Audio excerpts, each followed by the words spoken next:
Hi folks, welcome to my Pit Retro Journal. This is going to be a quick clip, which is usually when I do short videos, 5 minutes or shorter. And I wanted to talk about my first computer that I grew up with. Now I'm in the US, but the first computer I got was the Sinclair's computer, but it wasn't the Timex Sinclair 1000, even though that was the US version that was released in the early 80s. Before Timex released this in the U.S., Sinclair Research actually had an office in New Hampshire, and they mail order sold Americanized versions of the ZX81 that had an NTSC signal and had a U.S. power brick, and that was actually the first computer that I bought. I actually learned about it by finding a popular computing magazine in my school's library. And I found this ad that talked about how amazing this machine was, and I got really excited and ended up ordering it by sending in that small coupon with my check. And so my first experience with that computer was through the written word, the manual, which I don't have it presently, although I have the Timex Sinclair manual here, but I do have the blue ZX81 manual. So I had the manual, and I had any sort of catalogs that came with it.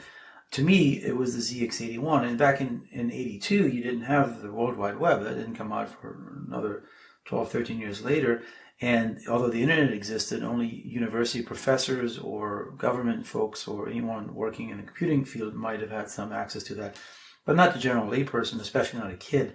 And so there were no video tapes or audio tapes that talked about, the U.S. about that computer. And when Timex started selling it, they had commercials of the Timex Sinclair 1000.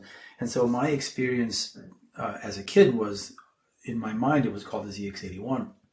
And then from 82 to about 89, when I finally got the QL and I stopped using it and put it away. And after that, as I moved along with my computers, probably not until I got back into retro computing in end of 2018, 2019, that I finally was confronted with the fact that it's actually called the ZX81. And so why do I continue calling the ZX81? Because it's about nostalgia for me. This is what I grew up with. This is how I viewed the computer.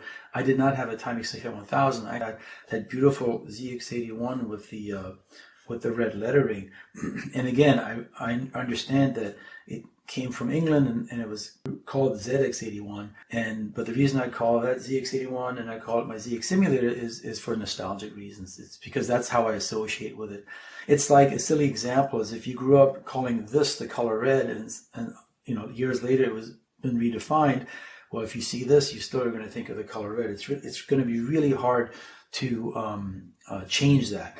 I'm actually running my Elite program on my emulator that I also written.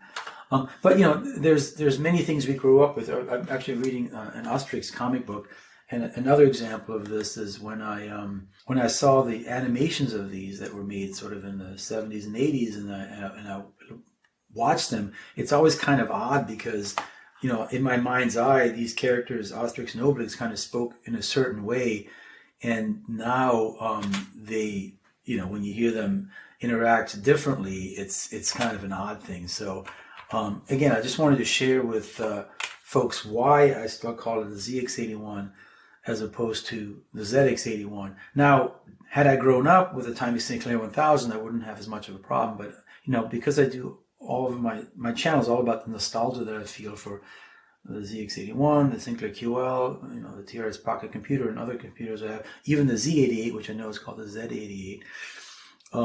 It's really hard for me to change that. And so instead of trying to pretend that I think of it as a ZX81 or even maybe constantly making a correction, I stick with that. And it's not to be annoying or to show disrespect to the folks in England. It's just that, again, it's about nostalgia. So I just wanted to share that with my viewers in case you're wondering why do I keep mispronouncing it. I do know that the correct naming is ZX81, but for me, nostalgically, I associate the original computer, which unfortunately I don't have the case anymore. I still have the circuit board, which I showed you in the case I made, but I threw the case away.